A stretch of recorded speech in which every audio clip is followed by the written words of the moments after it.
রব্বি হাবলি মিনাস সালিহিন 21 বার পাঠ করে ফু দিলে কি হয়? আমি আবার বলছি, রব্বি হাবলি মিনাস সালিহিন 21 বার পাঠ করে ফু দিলে কি হয়? খুবই দামি এবং গুরুত্বপূর্ণ আমলটি।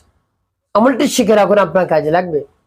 আমলটি করে যখন আপনি উপকার পাবেন, আনন্দে আত্মহারা হয়ে যাবেন। আপনার চেয়ে আনন্দের আর কেউ থাকবে না। চলুন কিভাবে আমলটি করতে হয় জেনে নেওয়া যাক। আর আমলটি করতে টাকা পয়সা খরচ করতে হবে না, অল্প কিছু সময় ব্যয় করলে হয়ে যাবে। তবে বিশ্বাস এবং আস্থা নিয়ে আমলটি করবেন, দেখবেন সাথে সাথে ফলাফল পেয়ে যাবেন। চলুন কিভাবে আমলটি করতে হয়। শুরুতে উজু করবেন, উত্তম পোশাক পরিধান করবেন, নির্জন জায়গায় বসবেন।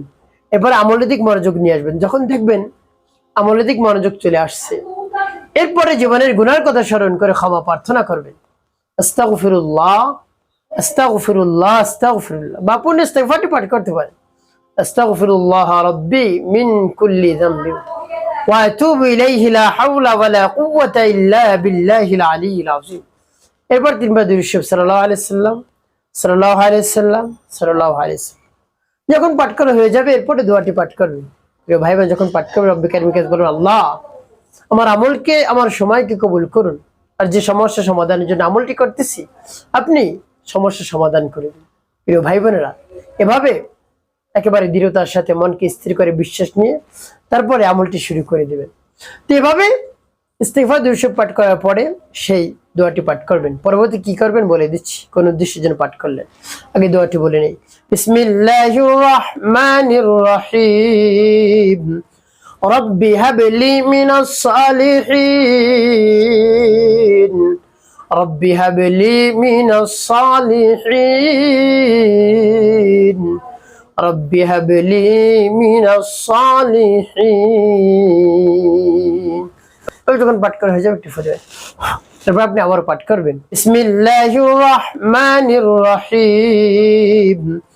রব্বি হাবলি মিনাস সালিহিন, রব্বি হাবলি মিনাস সালিহিন,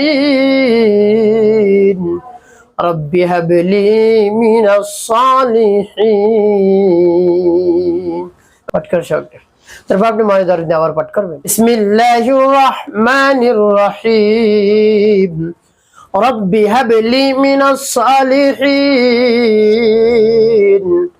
রব্বি হাবলি মিনাস সালিহিন, রব্বি হাবলি মিনাস সালিহিন। পাঠ করা শেষ। প্রিয় ভাই কতবার গুনে গুনে আপনি এভাবে 21 বার পাঠ করবেন, 3টি ফু দিবেন।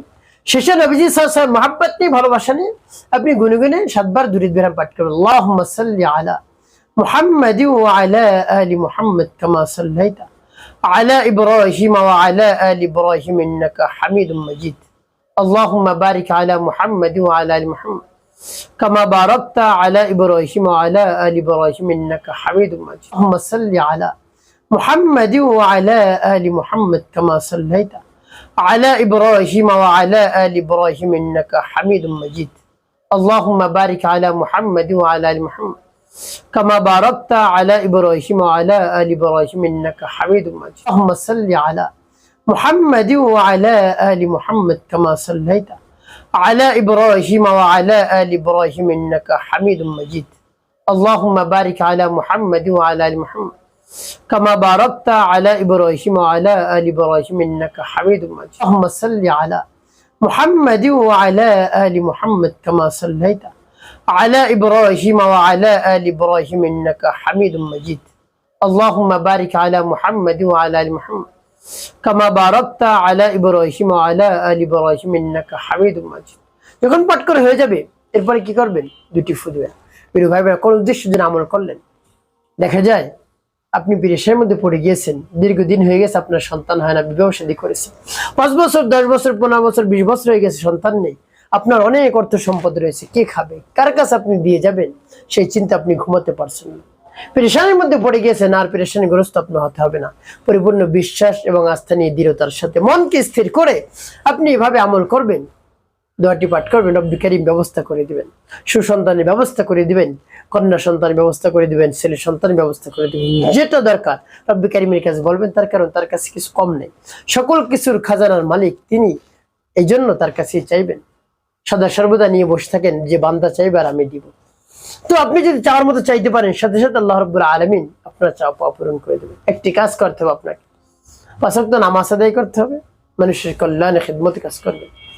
অবশ্যই আপনার জীবন সুখময় হবে, শান্তিপূর্ণ হবে ইনশাআল্লাহ।